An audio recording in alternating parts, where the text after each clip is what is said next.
finally address the nation and the world on the occasion of International Day of Yoga 2026. ये मेरा परम सौभाग्य और अत्यंत सम्मान का विषय है कि भारत के माननीय प्रधानमंत्री जी से विनम्र अनुरोध करूं कि वे अंतर्राष्ट्रीय योग दिवस 2026 के अवसर पर राष्ट्र एवं विश्व समुदाय को संबोधित करें।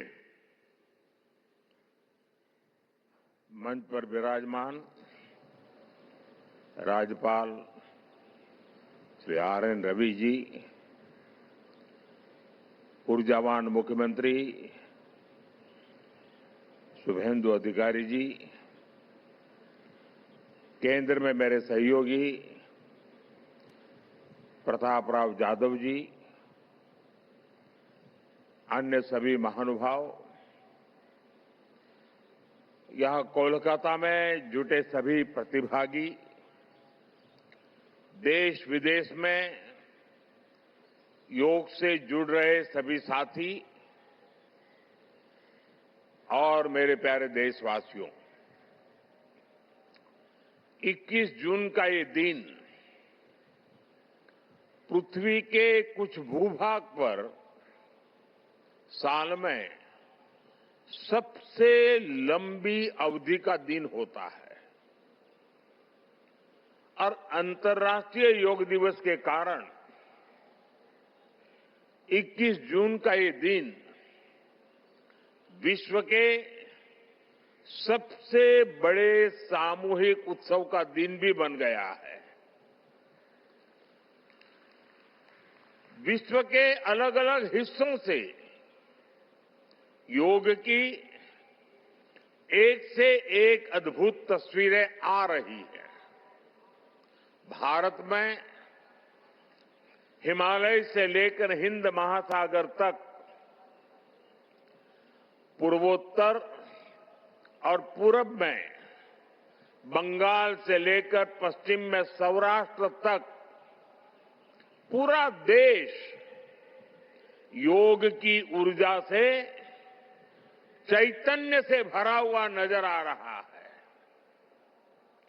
पूरा देश, पूरा विश्व एक दूसरे से जुड़ा हुआ नजर आ रहा है और यही तो योग की ताकत है।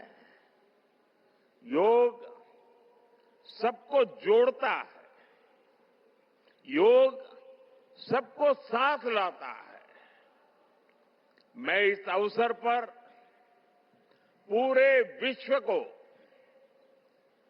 संपूर्ण मानव समुदाय को अंतर्राष्ट्रीय योग दिवस की बहुत बहुत शुभकामनाएं देता हूं और अभिनंदन है। কলকাতার এই সুন্দর শহরে আপনাদের সকলকে উষ্ণ স্বাগত এবং শুভেচ্ছা। শুরু করব, जिसे सूक्ष्म व्यायाम शीतलीकरण व्यायाम का नाम से भी बोला जाता है। यहाँ चालन क्रिया अभ्यास शरीर में रक्त संचार को बढ़ाता है और शरीर में गर्माहट लेके आता है। उसके साथ साथ शरीर में लचीलापन शुरू স্বাভাবিক অবস্থায় ফিরে আসুন। एक और बार इसका अभ्यास करेंगे। पूर्ण श्वास प्रश्वास पर धीरे धीरे श्वास लेते हुए दोनों हाथों को फैलाइए, দুটো হাতকে জড়ো করুন और हथेलियों को बाहर की तरफ घुमाइए, বাইরের দিকে ঘুরিয়ে দিন হাতের তালু और धीरे धीरे श्वास भरते हुए दोनों हाथों को सिर के ऊपर लेके जाइए। বলা হয়। अब दंडासन के पश्चात हम आगे भद्रासन का अभ्यास करेंगे। পরবর্তী অভ্যাস ভদ্রাসন।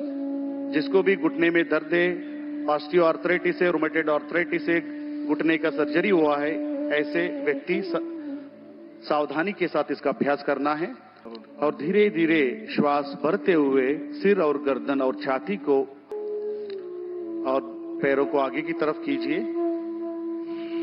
इसका अभ्यास दूसरे पैरों से भी हम करेंगे। श्वास भरते हुए धीरे धीरे दोनों पैरों को 90 डिग्री का कोण बनाइए। धीरे धीरे दोनों पैरों को उठा के 90 डिग्री का कोण बनाइए। শ্বাস নিতে নিতে পা 90 ডিগ্রি কোণে নিয়ে আসুন। ನಿಖರ ಹಾಗೂ ನೈಜ ಸುದ್ದಿಗಾಗಿ ನಮ್ಮ ನ್ಯೂಸ್ ಚಾನೆಲ್ ಸಬ್ಸ್ಕ್ರೈಬ್ ಮಾಡಿ, ಬೆಲ್ ಬಟನ್ ಒತ್ತಿ ಸದಾ ನಮ್ಮ ಜೊತೆಗಿರಿ.